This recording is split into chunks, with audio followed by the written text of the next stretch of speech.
Bonjour à tous, bienvenue à notre réunion en ligne de l'Église CCH. J'espère que vous allez bien. Aujourd'hui, nous allons accueillir Pasteur Laurent qui reviendra pour nous prêcher son nouveau message d'aujourd'hui. Et avant que Pasteur Laurent puisse venir, je voudrais juste prendre ce temps pour vous remercier à tous ceux et celles qui contribuent financièrement à l'avancement du ministère du CCH. Je voudrais prendre ce temps de vous remercier et aussi de vous dire, si vous avez des questions, vous avez des sujets de prière, peu importe ce que vous avez, n'hésitez pas à nous écrire et les informations vont apparaître au bas de l'écran. Et je voudrais prendre ce temps également pour vous dire que le 26 décembre et le 2 janvier, nos réunions en présentiel seront annulées, mais nous serons présents sur les réseaux sociaux. Donc, le 26 décembre et le 2 janvier, nos réunions en présentiel seront annulées, mais nous serons en ligne, prêts pour vous recevoir en ligne. Qui dit hiver, dit aussi tempête de neige. Et je voudrais vous dire que si un dimanche, vous n'êtes pas sûr, il y a une tempête de neige ou une mini-tempête de neige, est-ce qu'on est ouvert ou pas ouvert? Juste prendre le temps d'avant de vous déplacer en présentiel, de juste vérifier vos courriels ou de vérifier aussi notre page Facebook. Ça pourrait arriver qu'un dimanche, une tempête de neige surgit. Et si ça arrive, malheureusement, on va vous avertir par les réseaux sociaux et par courriel que notre réunion est annulée. Et avant de céder la place à notre pasteur Laurent, je voudrais céder la place à Francine qui viendra nous parler de ce nouveau cours, ce nouveau programme que nous voulons lancer au CCH qui s'appelle « Comment bien vivre ensemble ». Donc Francine, dans quelques mots, viendra nous dire qu'est-ce que ce ministère. Donc sur ce, passez un bon dimanche et à la semaine prochaine. Bonjour, mon nom est Francine Cloutier, je suis responsable des groupes Vie restaurée au sein de l'Église. Alors le CCH organise un séminaire pour les couples qui s'intitule « Comment bien vivre à deux ». Et je suis l'heureuse conférencière et mon mari Robert va faire quelques apparitions pour m'épauler, va être à mes côtés en fait. Alors lors de ce séminaire, vous allez recevoir de nombreux outils de toutes les sortes pour vous aider à cheminer, à trouver, retrouver ou acquérir une belle intimité et une belle harmonie au sein de votre couple. Alors chacun va recevoir un manuel et dans lequel se trouvent les outils et vous pourrez, si vous le désirez, prendre des notes tout au long des sessions. En fait, il y a 6 sessions. Ça va être divisé en 2 samedis matins, de 9h à midi. Donc, 3 sessions une, 3 sessions l'autre. Et les sujets, ce sera la communication, bien sûr, les bases bibliques, les rôles, les différences de chacun, les responsabilités aussi. Les conflits, la sexualité, les finances. Maintenant, à qui s'adresse ce séminaire? Alors, si tu projettes de te marier prochainement, alors c'est une belle façon de bien commencer, de t'assurer un bon départ. Ton partenaire trouve que ça va bien dans le couple, mais toi, tu ne partages pas tellement son opinion. Il ne veut pas venir, toi, tu aimerais venir, alors je te dis, tu es le ou la bienvenue. Ton couple bat de l'aile est sur le point de se briser. Alors, donne-lui une autre chance et viens trouver des nouveaux outils. Tu as vécu beaucoup de déceptions, des relations qui s'avéraient désastreuses et tu entames une nouvelle relation. Pourquoi pas t'assurer un bon départ? Alors, viens aussi. Et ton couple fonctionne bien? Raison de plus pour y être. Alors, le psaume 23,6 nous dit « Oui, le bonheur et la grâce m'accompagneront tous les jours de ma vie. » Tous les jours, mais oui, tous les jours. Est-ce que c'est possible? Est-ce que c'est le cas? C'est à toi de répondre. Donc, en préparation à ce séminaire, j'ai lu beaucoup, évidemment, et Robert et moi, on a vécu un webinaire. Et après ça, on s'est installés, puis on a commencé à discuter et on avait des ajustements à faire. Et oui, des ajustements, même après 51 ans. On a réalisé que la routine, ça s'installe rapidement. Donc, alors, tous ceux qui veulent tout mettre de leur côté pour vivre heureux, avoir un couple en santé, vous êtes les bienvenus. Les rencontres vont se faire au Laval Christian Assembly à Laval. Le coût, c'est 50 $ par couple, 30 $ par personne seule. Il y aura un service de gardiennage aussi. Alors, si tu en as besoin, c'est 5 $ par enfant par samedi. Et en terminant, bien, les places sont limitées. Alors, je vous demande de vous inscrire rapidement, même s'il est tôt, juste pour vous assurer d'avoir une place. Et le lien va apparaître à l'écran où il y est déjà. Alors, voilà, au plaisir de vous revoir le 15 janvier. Ce matin, on va vraiment rentrer dans un message très, très simple ce matin. Et en même temps, je voudrais aussi saluer tous ceux et celles qui nous regardent par le biais d'Église en ligne. Merci d'être là en grand nombre à chaque semaine. Et vraiment, c'est ce qui fait chaud à notre cœur de partager l'Évangile et de voir aussi comment le message est reçu, est perçu, est entendu. Et parfois, vous savez, on a cette notion à vivre aussi dans la vie chrétienne, c'est qu'on sert Dieu et on n'a pas toujours conscience de ce qu'il fait à travers nous. Et ça fait partie aussi de la réalité. Vous savez, on sert Dieu avec humilité. On est de simples serviteurs entre les mains de Dieu, mais celui qui pourvoit, celui qui touche, celui qui transforme et qui fait l'œuvre extraordinaire dans nos cœurs, c'est Jésus-Christ. Alors on sait que même si nos yeux ne voient pas tout ce que Dieu fait, nous croyons qu'il continue d'être à l'œuvre et que nous pouvons, encore une fois, lui rendre gloire. Combien sont d'accord avec ça ce matin? Yes! Alors, quand une personne applaudit, il faut applaudir. All right? Yes. Une des choses que j'aimerais vous partager ce matin, le titre de mon message s'intitule « N'oublie pas ». N'oublie pas. Et c'est une phrase qui revient sans cesse dans les Saintes Écritures, surtout lorsqu'on voit comment Dieu établit son œuvre à travers son peuple, Israël, dans l'Ancien Testament. Et il faut que nous puissions réaliser une chose. Je ne sais pas si vous savez, mais Israël est reconnu comme étant un peuple qui célèbre beaucoup de fêtes. Et dans ces temps des fêtes, c'était quelque chose que je voulais apporter parce que les fêtes que nous célébrons, en réalité, tout ce qui était établi comme étant une fête à l'époque devait être absolument significatif. C'est-à-dire qu'une fête élevait une vérité très importante. Ce n'était pas juste une fête pour faire une fête, c'était vraiment quelque chose pour souligner une vérité précieuse et importante. Et à travers cette fête, Israël devait se rappeler de ce que cette fête vraiment a à nous dire. Et parfois, chers amis, il faut réaliser que les fêtes, c'est une bonne chose, qu'on puisse vraiment les avoir tout au long d'une année. Pourquoi? Parce que sinon, on oublie. Vous êtes là? On oublie. Et la phrase qui revient souvent dans l'Ancien Testament avec le peuple d'Israël, c'est « souvenez-vous ». Souvenez-vous. Et lorsqu'on instituait une fête, qu'il y avait vraiment des préparatifs lorsque le jour J arrivait, c'était pour se rappeler de ce que Dieu avait fait autrefois pour eux. Et dans la mesure où nous reconnaissons ce que Dieu a fait autrefois pour nous, nous réussissons également à saisir ce qu'il désire encore faire pour nous aujourd'hui. Parce que la Bible nous enseigne que Dieu est invariable. Dieu ne change pas. Il est toujours le même. Et lorsqu'il commence à bénir une vie, ce n'est pas pour s'arrêter à mi-chemin, c'est pour continuer à la bénir. Et voici une phrase quand on dit « souvenez-vous », c'est comme si physiquement, on célèbre quelque chose physiquement. Pourquoi? Parce qu'on reconnaît qu'il y a eu une évidence entre l'avant et l'après. Dès l'instant où Dieu vient toucher une vie, il y a un avant et il y a un après. Et donc, forcément aussi, on veut marquer ce temps-là par quelque chose de physique, de visuel, quelque chose de significatif. Et c'est un peuple entier qui devait se rassembler. Et lorsqu'on plaçait des autels, vous savez, souvent, Dieu demandait à placer des autels. Vous savez, des autels, ce n'est pas des motels, ce n'est pas des chambres, là, OK? C'était des monuments, OK? Soit on prenait des pierres, soit on appelait un endroit par un nom bien spécifique, puis on s'assurait qu'il y avait quelque chose de précieux à travers cet endroit. Pourquoi? C'était souvent à l'issue d'une intervention glorieuse que Dieu avait faite. Et c'est aussi ce que Dieu demandait avant que le peuple entre dans une nouvelle étape.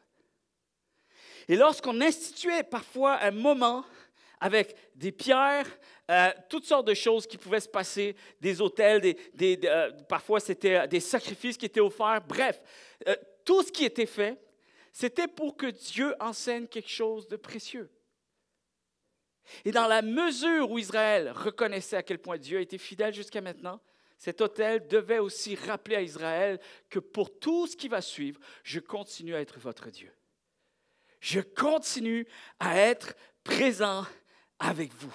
Et voici les deux choses que l'histoire de la Bible devrait nous enseigner. Je ne dis pas que c'est les deux seules choses, mais deux choses que je choisis de vous dire ce matin, c'est que la toute première chose que Dieu nous dit à travers, juste un passage à travers Nahum, chapitre 2, verset 1er, ça dit « Organisez vos fêtes et souvenez-vous des promesses de Dieu et tenez également vos promesses. » All right, vous êtes là?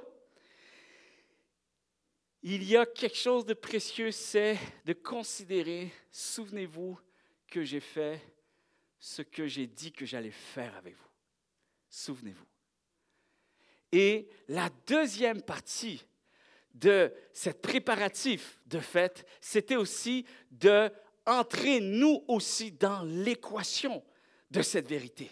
Il y a la part de Dieu, il y a également la mienne. Et une des choses que j'aimerais vous dire ce matin, c'est que la première vérité que Dieu nous enseigne à travers les fêtes, et s'il y a bien une fête que l'on peut déclarer cette vérité vraiment à plein poumon, c'est la fête de Noël, où cette vérité, tout simplement, mon premier point est celui-ci, n'oublie pas que je suis là. N'oublie pas que je suis là. Et vous savez, souvent on dit, Seigneur, tu as été là autrefois. Arrête de conjuguer au passé. Si Dieu a été là autrefois, ça te donne tous les droits de pouvoir le conjuguer au présent. Seigneur, tu es là. Tu n'as pas été seulement là hier, tu es encore avec moi. N'oublie pas que je suis là. Et vous savez, la notion de Jésus-Christ, la venue de Jésus-Christ, c'est Emmanuel, Dieu avec nous. S'il y a une vérité qui ressort à travers Noël, c'est de se rappeler que Dieu est avec nous. Dieu a été avec nous. Il a toujours été là. Dieu continue d'être avec nous. Et voici, Matthieu chapitre 1er, verset 23, ça dit, « Voici la Vierge sera enceinte, elle enfantera un fils, et on l'appellera son nom Emmanuel, ce qui signifie Dieu avec nous. » Et vous savez, dans cette vérité, qu'est-ce qu'il y a?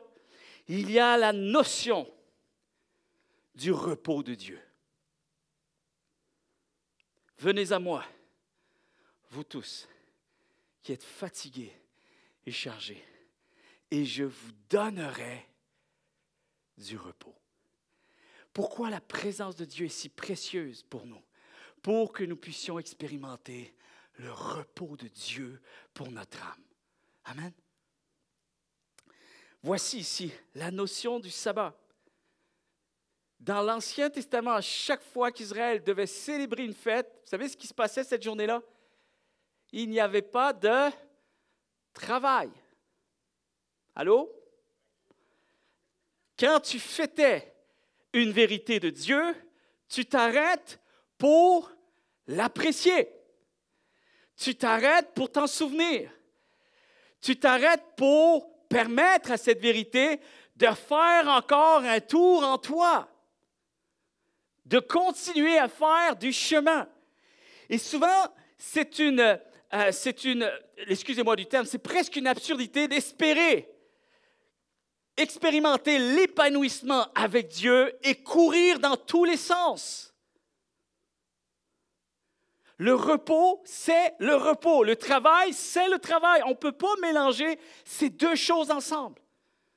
Tout comme la paix ne peut pas se mélanger avec l'angoisse. La douceur, la tranquillité, le calme et la confiance ne peuvent pas se mélanger avec un cœur agité. Et souvent, on le sent qu'on a besoin d'expérimenter plus de repos en Dieu, en Jésus-Christ. Il va falloir que nous acceptions d'arrêter, de s'arrêter un instant et de célébrer ce que Dieu a fait autrefois afin de permettre à son esprit de témoigner à notre esprit que cette vérité est encore à l'œuvre dans notre vie. Viens à moi. Viens te reposer en moi. C'était ça qu'Israël réentendait encore à chaque fête. Dieu est grand. Dieu a fait des grandes choses. Dieu nous aime. Dieu ne nous a jamais abandonnés. Dieu a été fidèle. Alors je continue à le croire et je continue à regarder l'existence de ma vie, le futur de ma vie, mon présent, mon avenir, avec la conviction de cette vérité. Il continue d'être avec moi. Le repos, apprendre à se reposer en Dieu. Faire du repos de Dieu, chers amis, une source primaire. Tout commence avec Dieu. Amen. Ça continuera encore avec Dieu et nous finirons avec Dieu.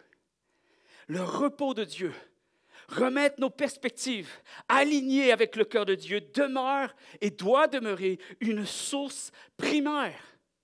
C'est comme si ça doit devenir un réflexe, un automatisme. C'est important de l'intégrer, chers amis, dans notre routine de vie. Surtout dans les circonstances que nous traversons actuellement. Combien nous pouvons entendre qu'il y a de la détresse humaine. Il y a la détresse de l'âme. Chers amis, il est temps que nous expérimentions le repos de Dieu. Amen. Le repos de Dieu. Parce que la vie s'use. La vie n'ira pas en s'améliorant. Une des choses qui m'interpelle à chaque fois, c'est lorsque j'entends des sociologues ou même des philosophes qui, lorsqu'ils enseignent sur le cours de la vie, vous savez, l'existence, la quête existentielle, une des choses que ces personnes-là nous enseignent, c'est que nous naissons pour mourir.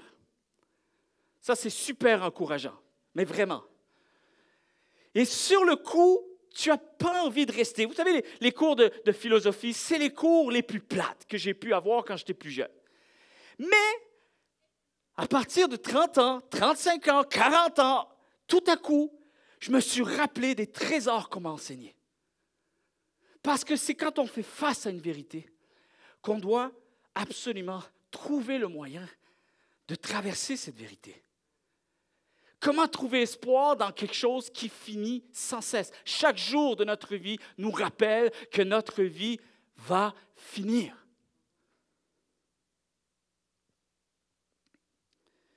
Il faut que nous puissions expérimenter la maison de Dieu.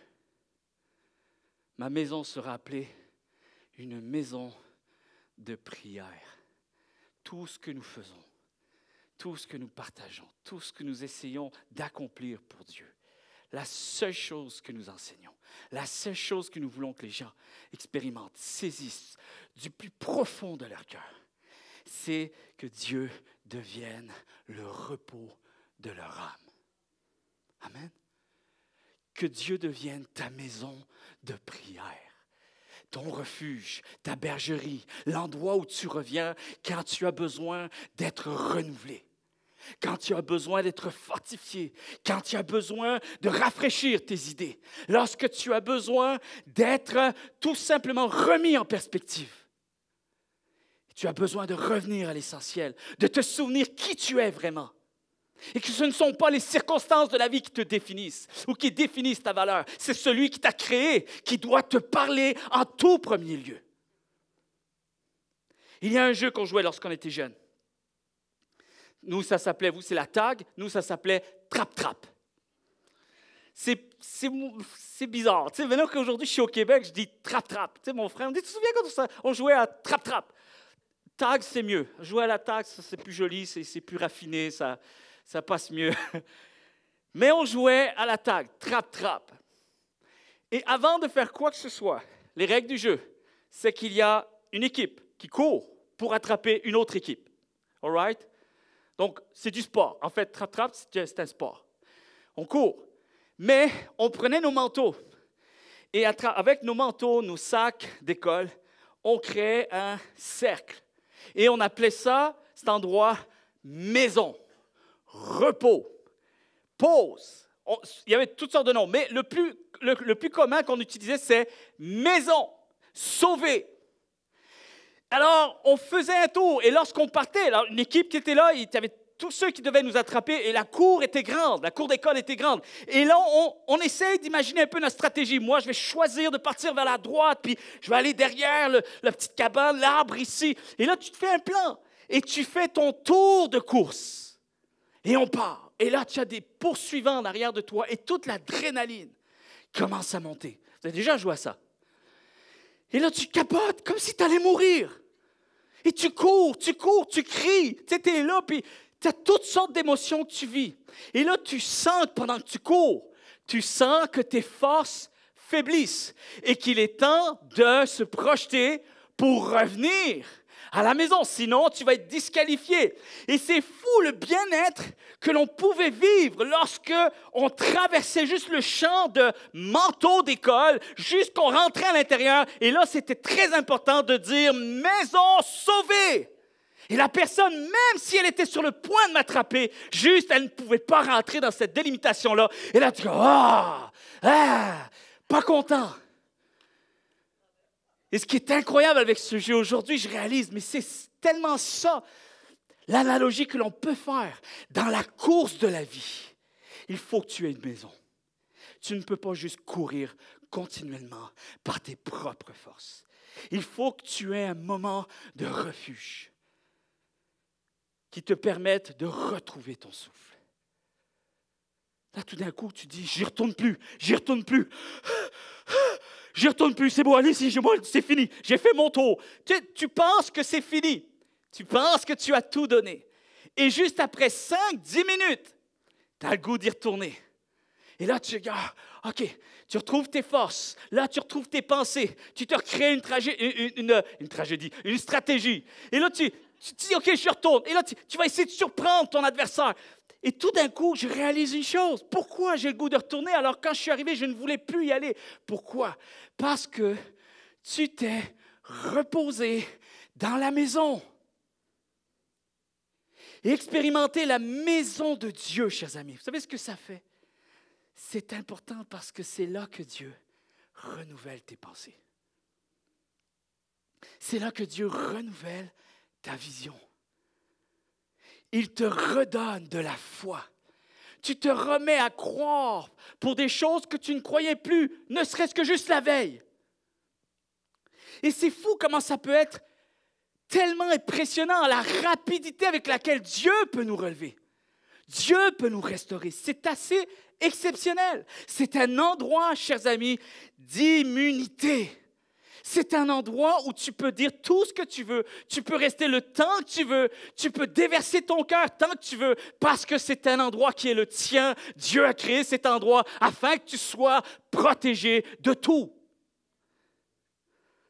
C'est un endroit où tu récupères tes forces, tes énergies, où tu retrouves tes esprits. Tu vois moins gros ce que tu voyais gros avant.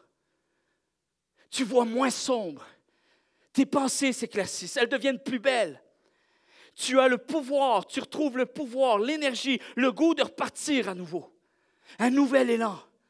Tu as la capacité de pouvoir faire un tour. Et à force de faire plusieurs tours, vous savez comment on appelle ça? Faire un autre tour, et un autre tour, et un tour après l'autre. Ça s'appelle la persévérance de la foi. À la fin de ta vie, tu auras couru longtemps. Pourquoi? Parce que tu as compris que la stratégie de Dieu, pour courir longtemps, il faut que tu t'arrêtes souvent. Amen? Ça, c'est la stratégie de Dieu. Et combien croient que Dieu sait exactement comment nous impacter, nous parler, nous toucher? On est tous différents ici, tous. Et pourtant, on expérimente tous ce qu'on doit exactement expérimenter pour chacune de nos vies. Ce que Dieu fait avec un autre, c'est ce qu'il fait avec un autre. Mais avec moi, souvent, je dis, Seigneur, tu sais comment t'y prendre avec moi. Et tu as toujours le mot juste. Tu as toujours la parole qu'il faut. Tu as toujours cette présence qui vient me ressourcer, me fortifier et changer mon cœur encore une fois. C'est extraordinaire. Pourquoi je parle de ça? Parce que ça m'a sauté encore aux yeux ces derniers temps. Période de fragilité. Et moi, mon cheval de bataille, c'est mes pensées. Et quand je suis fragilisé, il faut que je fasse attention avec mes pensées. Et quand j'ai les idées noires, quand j'ai les pensées sombres, quand c'est difficile à voir peut-être l'opportunité, comment on va sortir de cette situation, et quand finalement tout devient irritant, je n'attends plus des jours et des jours. Chers amis, je sais qu'il est temps que je commence à projeter le chemin du retour pour revenir à la maison de Dieu. J'ai suffisamment couru et je ne peux plus réfléchir en courant. Il va falloir que je m'arrête pour mieux réfléchir. Et c'est là que j'expérimente la prière. C'est dans ces moments-là que, alors que j'ai ma routine quotidienne, avec la Bible, la prière et la présence du Saint-Esprit dans ma vie, dans ces moments-là, je sais que j'ai trop couru et il faut que je m'arrête plus longtemps. Donc, je prends plus de temps spécifique. Et les priorités de la vie qui me font courir dans tous les sens, ils attendront. Mais si je prends le temps de revenir à la maison de Dieu et de ressourcer mon cœur et de recharger les batteries, crée-moi que je n'aurai pas besoin de courir autant pour rattraper le temps perdu. Quand on vient dans sa présence, combien croient qu'il est bon de le réentendre nous dire « C'est moi qui t'ai fait sortir d'Égypte ». Il disait ça à Israël. Et pour nous aujourd'hui, qu'est-ce que ça veut dire? Ça veut dire ceci, « C'est moi qui t'ai fait sortir du sein de ta mère ». En d'autres termes, c'est qu'avant même que ton histoire commence, Dieu la voyait déjà. Dieu était déjà là. Tu as été créé à mon image. Combien croient que cette parole, elle fait du bien? Et quand on prend le temps de s'arrêter pour l'entendre, cette parole, l'apprécier, la sonder, la méditer, pour bien la recevoir, ça nous donne des ailes, chers amis. Et aucun obstacle n'est assez grand pour mettre un terme à cette promesse. J'ai fait de toi une créature merveilleuse. Ne l'oublie pas. Ne laisse pas les circonstances bafouer cette vérité pour ta vie. Tu n'es pas une erreur. Amen. Vous savez, au cœur du creuset, il faut chercher les passages comme Matthieu 6, verset 31. « Car je suis celui qui pourvoit à tous tes besoins. » À la présence de Dieu, lorsqu'on ouvre les Saintes Écritures, chers amis, il y a toutes ces paroles de réconfort qui demeurent la maison de Dieu pour notre âme. Notre âme a besoin d'expérimenter les promesses de Dieu, réentendre à nouveau le son de sa voix, qu'il vienne réitérer tout ce qu'il a établi pour nous, tout ce qu'il a créé, mis en réserve pour chacune de nos vies. Et c'est important de l'entendre nous dire que mes pensées vers toi sont nombreuses, aussi nombreuses, plus nombreuses que les grains de sable. Imaginez un instant, toutes les pensées que Dieu contient envers nous, nous concernant. Vous savez, lorsqu'il y a ce passage qui dit ceci, « Je me réjouis au son de ta voix, je suis le Père qui te console de toutes tes peines. » Amen. Ne crains rien, car je suis avec toi. Ne promène pas de regard inquiet, car je suis ton Dieu. Je te fortifie, je viens à ton secours, je te relève de ma droite triomphante. Amen. Voilà de tout ce que l'on se prive. Et ça, c'est rien. Les Saintes Écritures, vous prenez le temps de la parcourir, cette Bible. Et vous allez être tellement encouragé, fortifié. C'est ce que mon âme expérimente encore et encore après 24, 25 ans d'années de vie chrétienne. C'est incroyable comment j'ai besoin de réentendre encore le son de sa voix et de me souvenir de ses promesses pour ma vie. Car elles sont une maison de Dieu, un repos pour mon âme. On a été avec Pasteur Candy dans une formation pastorale dernièrement. Et un des professeurs était un retraité de l'armée qui a été aumônier à l'armée, mais qui est allé à la guerre plusieurs années, tout ça. Donc, il a voyagé dans le monde entier. Et il s'est retrouvé au milieu de la guerre.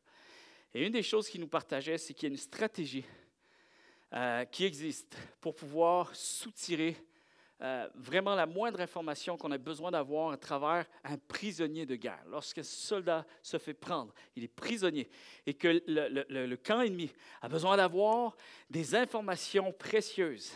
Il disait, une des méthodes, la torture presque numéro 1, ce n'est même pas la douleur physique, ce n'est pas de lui infliger des douleurs physiques.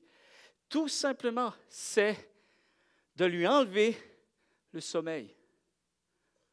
Et c'est ça qu'il nous expliquait. Et moi, ça m'a tellement titillé que je suis allé faire des recherches par après, quand je suis revenu sur mes notes, et je suis allé voir un peu. Et en effet, plusieurs disent que le sommeil, c'est presque automatique. 72 heures sans sommeil, tu peux soutirer presque toutes les informations que tu veux d'une personne. Parce que la personne va préférer faire un échange. Je te donne une information et tu me laisses du répit. Le corps a été créé pour être aussi en repos. Et sans le repos, l'équation ne fonctionne plus. Le résultat ne peut pas aboutir parce que quelque chose plus quelque chose d'autre doit amener un résultat. Dans cette équation, il y a peut-être, oui, l'appel de Dieu. Je réponds à l'appel de Dieu, j'ai la foi et je garde mon cœur pour les choses de Dieu. Mais le repos de Dieu pour mon âme doit faire partie de l'équation si je veux me rendre exactement à la destination que Dieu a prévue pour moi. Et c'est fou parce que quand on considère comment la fatigue est un indicateur important, le surmenage, parce qu'on court dans tous les sens. Et on comprend mieux pourquoi le sabbat n'était pas une option, n'était pas une suggestion. C'était un commandement. Maintenant, tout ce que Dieu nous oblige à faire, il faut arrêter de regarder ça comme étant quelque chose qu'on nous impose. Si je n'ai pas envie de le faire, je ne le veux pas. Non, vous savez, dans les obligations que Dieu donnait au peuple d'Israël, c'était des commandements de bienveillance. Ce n'était pas pour rendre plus mal le peuple, ce n'était pas pour les chicaner ou pour les décevoir, pour les frustrer ou pour exercer une tyrannie sur un peuple. Non, lorsque Dieu demandait des choses très spécifiques, c'est parce qu'il savait qu'eux ne savaient pas encore. Il savait que cette vérité était bienveillante pour leur vie. Et que c'est pour que tu sois mieux, pour que tu avances mieux, pour que tu t'épanouisses mieux et qu'à la fin, tu puisses rendre gloire à Dieu pour ce qu'il a fait dans ta vie. Et il ne faut pas l'oublier, chers amis. Cette semaine, j'ai appris le décès d'un ami d'enfance. Ma mère m'a appelé, et puis c'est fou comment ça m'a bouleversé. Il y avait mon âge, 44 ans. Et là, on ne comprenait pas, on a su cette nouvelle-là, on essayait d'avoir des informations. Qu'est-ce qui s'est passé, tout ça? Et ma mère m'a rappelé quelques heures plus tard. On me dit, je sais qu'est-ce qui s'est passé. Il a fait une crise cardiaque. Et apparemment, c'était ce que son médecin lui avait dit. Une des raisons pourquoi son cœur a lâché. Il travaillait trop et dormait peu.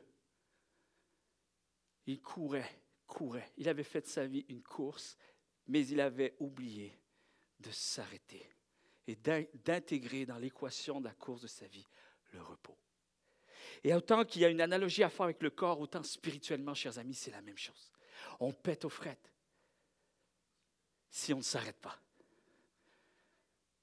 Et des fois, Dieu, je suis sûr qu'il doit nous voir courir dans tous les sens. Il doit dire, mais qu'est-ce qu'ils font? Qu'est-ce qu'ils font?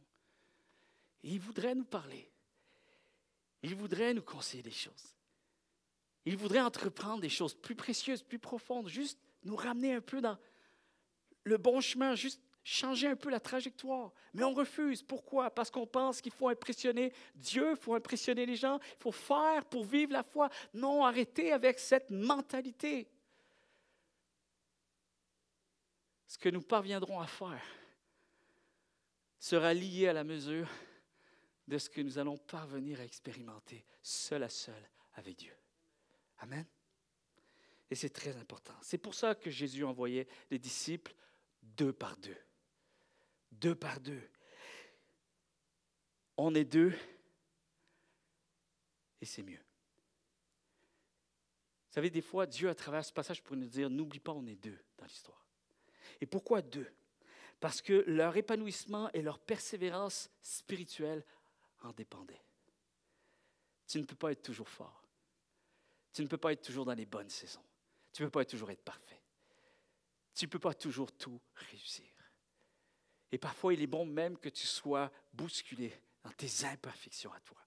Parce que parfois, c'est lorsqu'on regarde bien en face nos propres imperfections que l'on peut décider de faire de cette réalité une rampe de lancement pour grandir encore plus. S'arrêter, se relayer était important pour Jésus.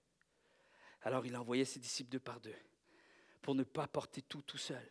Le besoin de repos et de sommeil était associé aussi à la prière et à la présence de Dieu. Parfois, il a chicané ses disciples en disant, vous n'avez même pas le temps de manger. Ce n'est pas correct ce que vous faites.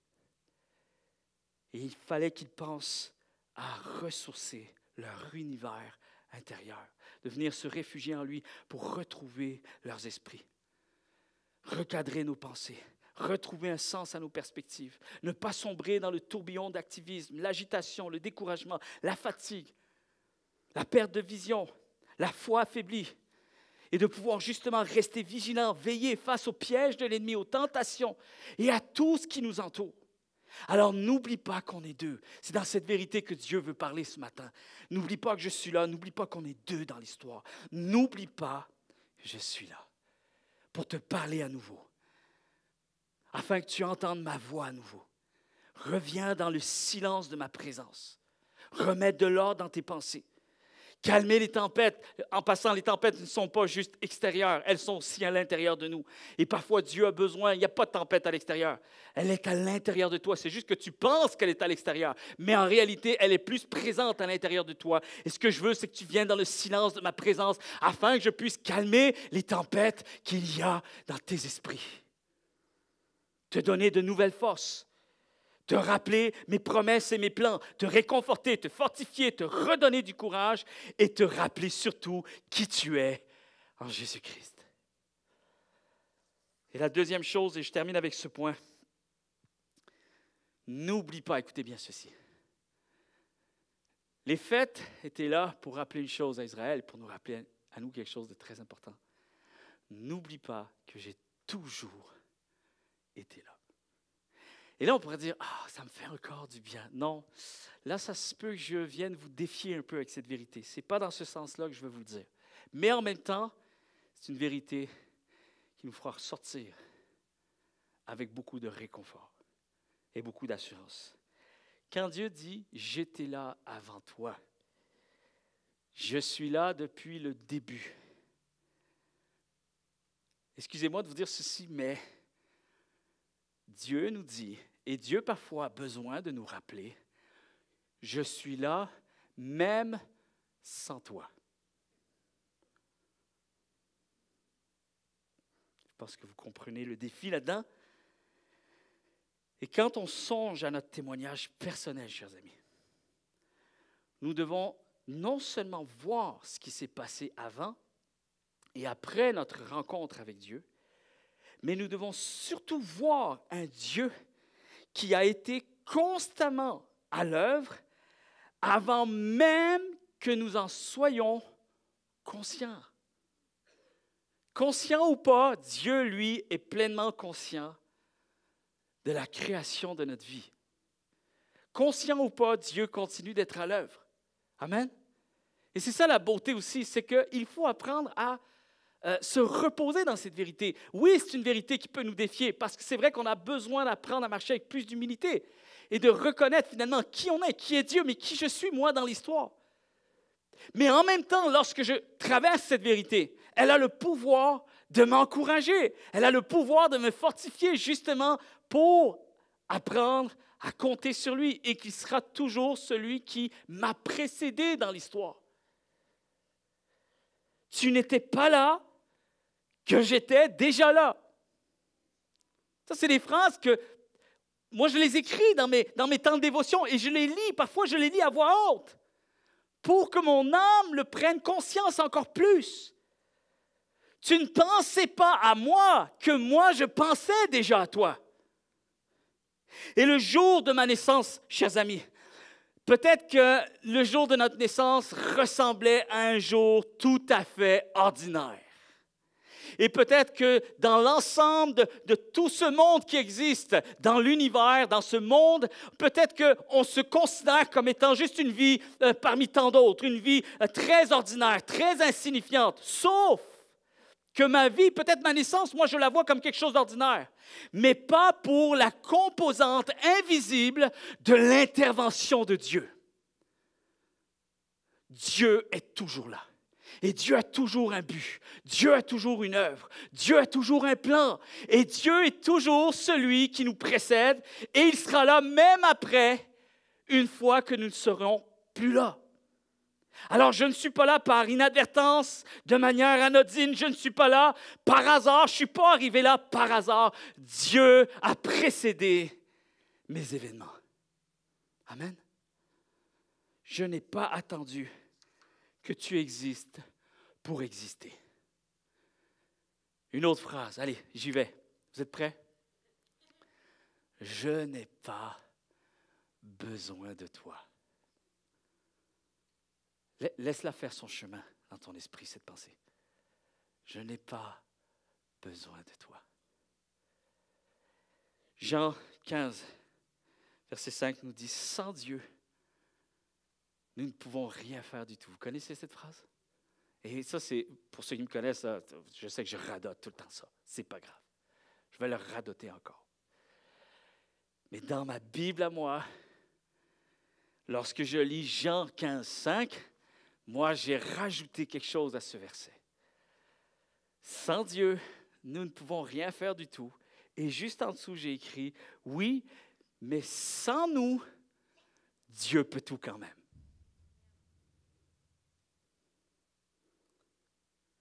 Et c'est une vérité, chers amis, je ne sais pas comment vous la prenez ce matin. J'espère que vous la considérez avec la perspective de cœur avec laquelle je veux vous amener cette vérité. Mais c'est une vérité qui me rend plus fort, finalement. C'est une vérité qui me rend meilleur. C'est une vérité qui fait en sorte que je retrouve la paix. Je retrouve la joie. Je retrouve l'assurance. Une des marques distinctives d'Israël. Pourquoi on dit qu'Israël était une nation mise à part? Pourquoi? Parce que c'est une nation qui a été entreprise, choisie, sauvée, conduite de manière miraculeuse. Et même les peuples, ça c'est Dieu est d'accord avec moi. Fait qu'écoutez bien. Une voix se fit entendre. Écoutez bien ceci. Les peuples étrangers, parfois Israël l'oubliait, ce que Dieu faisait avec eux. Mais parfois, c'est incroyable, il fallait que ce soit les peuples étrangers qui rappellent à Israël, « Ah, mais vous, on vous redoute. » Parce que ce que vous êtes devenus, vous l'êtes devenus comme étant une nation mise à part. Il y a un Dieu qui a fait des œuvres miraculeuses.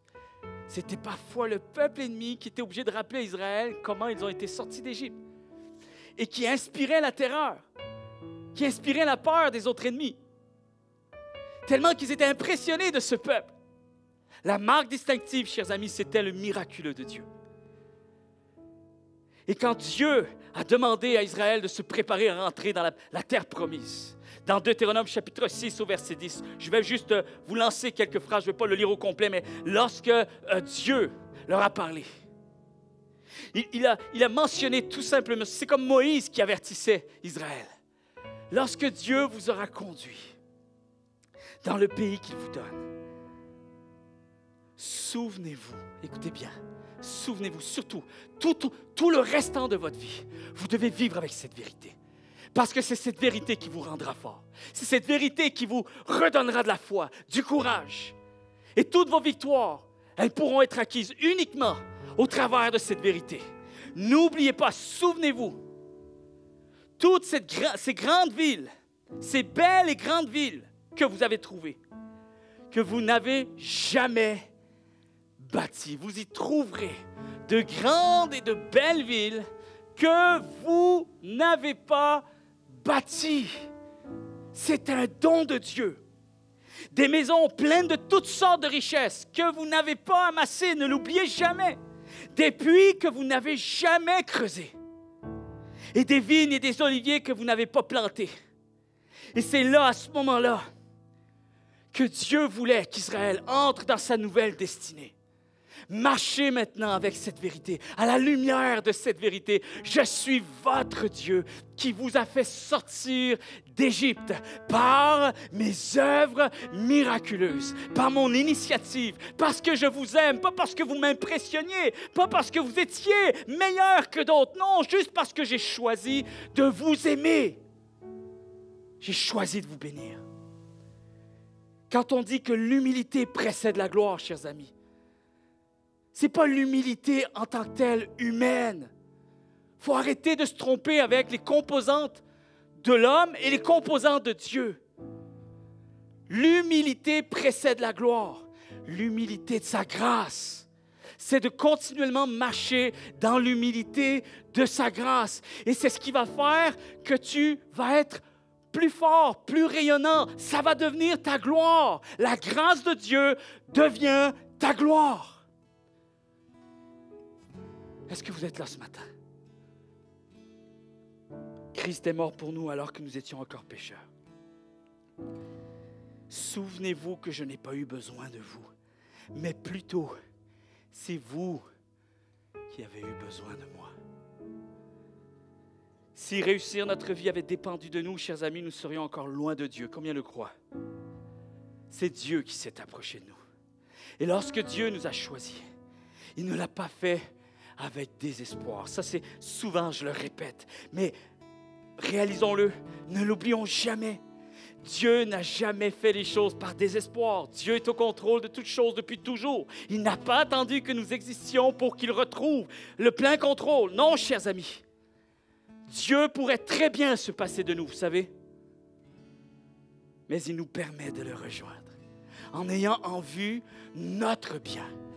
Il a toujours notre bien à cœur, notre épanouissement, notre salut, notre liberté. Il désire faire de nous des bénéficiaires de sa nature divine, pas des méritoires. Je ne mérite pas sa nature, mais il me permet de pouvoir en bénéficier par l'entremise de sa grâce.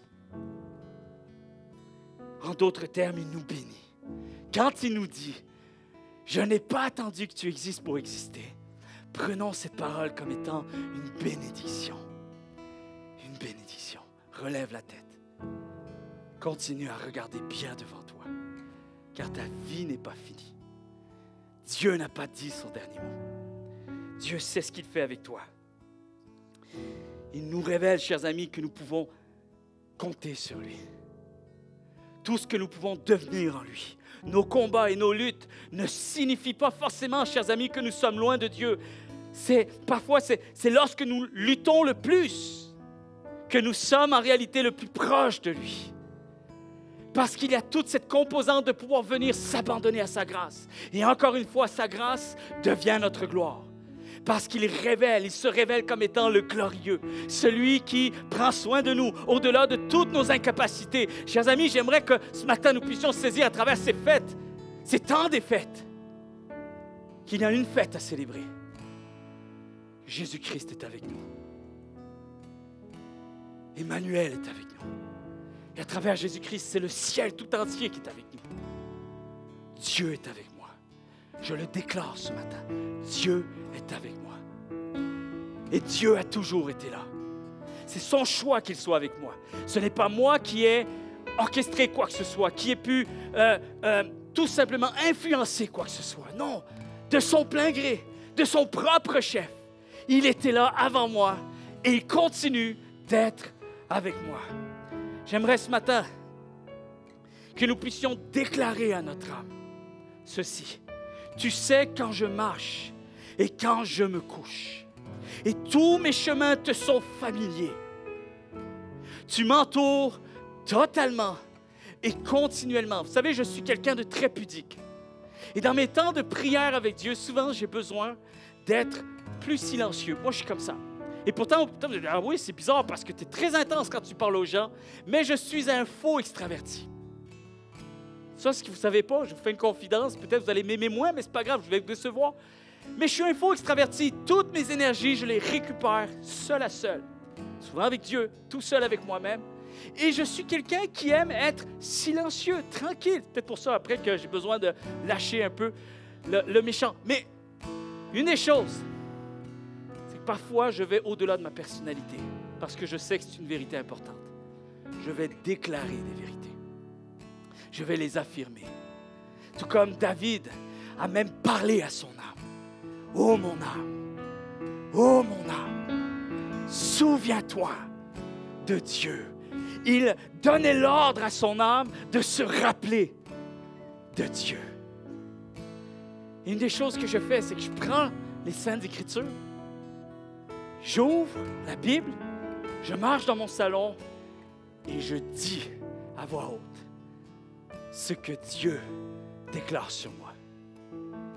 Et même ceux qui sont dans la langue française ou ceux qui nous apprennent un peu à l'école disent que c'est important de lire à voix haute parce que tu fais comme une double lecture. Il y a ce que tes yeux vont donner comme information à ton cerveau, à tes pensées, à ton intelligence, mais il y a aussi tes oreilles qui perçoivent l'information. Donc, tu es doublement touché.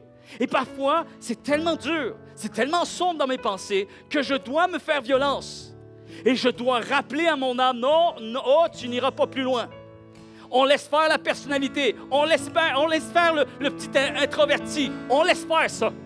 On a besoin de laisser le ciel déclarer des choses importantes pour mon âme. Je viens expérimenter la maison de Dieu et je veux m'assurer de sortir avec des promesses qui résonnent fortement dans mon âme. Et parfois, il est temps, chers amis, qu'on réagisse, qu'on arrête de laisser les circonstances nous définir.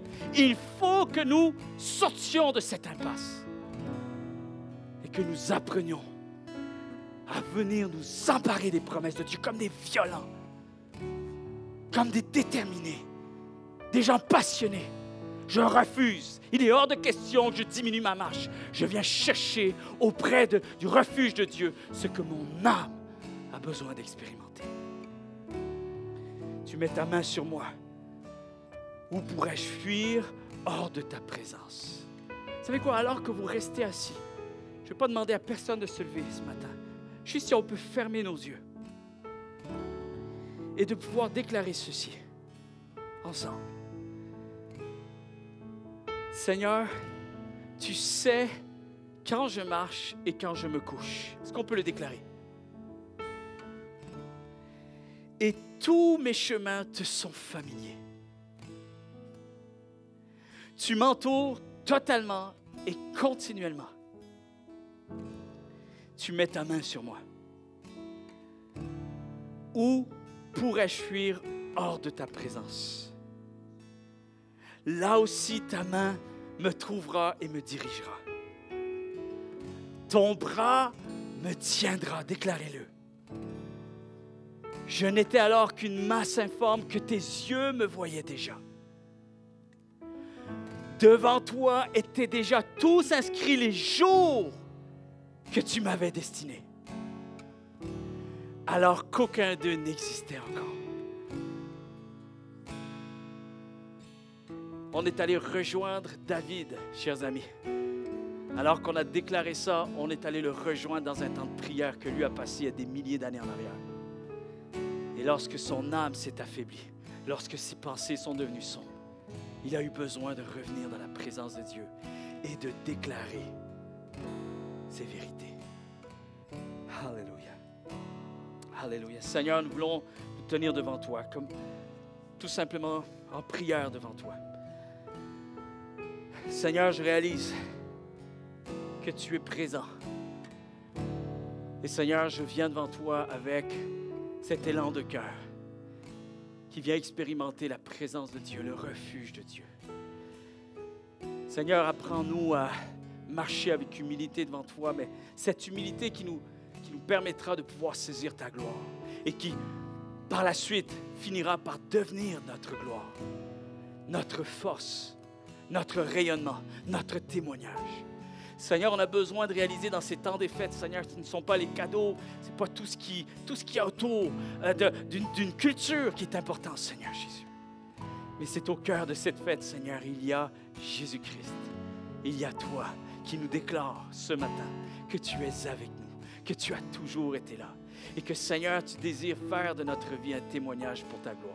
Alors, Seigneur, viens nous raviver, viens nous restaurer, viens nous faire du bien ce matin, Seigneur. On va chanter des chants, c'est pour ta gloire, Seigneur, mais que ces chants puissent résonner dans notre âme. Nous puissions déclarer à notre âme quel point, Seigneur, ton refuge, ta maison, ta présence demeure notre bien le plus précieux ce matin. Et nous voulons, Seigneur, nous abandonner à toi. Dans le précieux nom de Jésus, on a prié. Tout le monde déclare un vrai et un grand Amen. Hallelujah.